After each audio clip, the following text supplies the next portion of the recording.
So, Tempesta Series will drop on the 12th. Is it any good though? The Tempesta Series covers Sword, Spear, Knuckles, Katana, Blade, Rifle, Launcher, Bow, Rod, Talus, and Boots. The level 4 potential is plus 14% potency, unleashes an extra attack that inflicts damage plus elemental down by attacking an enemy 10 seconds after an attack, 20-second cooldown. In other words, you have a proc that procs on 10 seconds, then every 30 seconds after.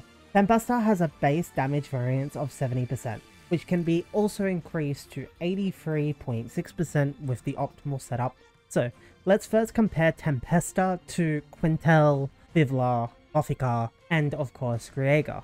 I'll use Giga and Quintel here just because Quintel sits nicely in the middle and Giga has the highest potential raw. Here is the math versus Gigas. Now, there isn't a big difference between them.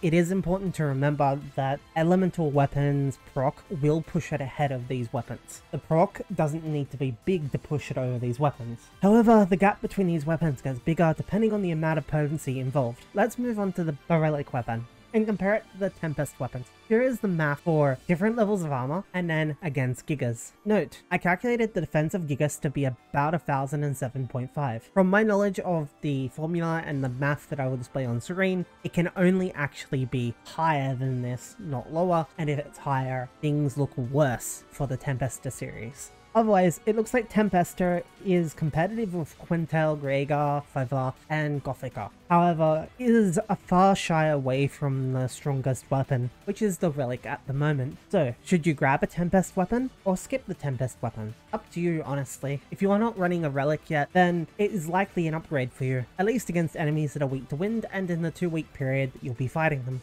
Note, it might be a bit harder to get Relic weapons, if only by a couple of % because of the Tempesta weapons dropping in that period, so keep that in mind. So it may be worth upgrading to a Tempest weapon just for that period, while you wait to get your Relic weapon sorted out. Looking for more guide content? Here's a video. Otherwise, I've been RSV, and I'll see you next time.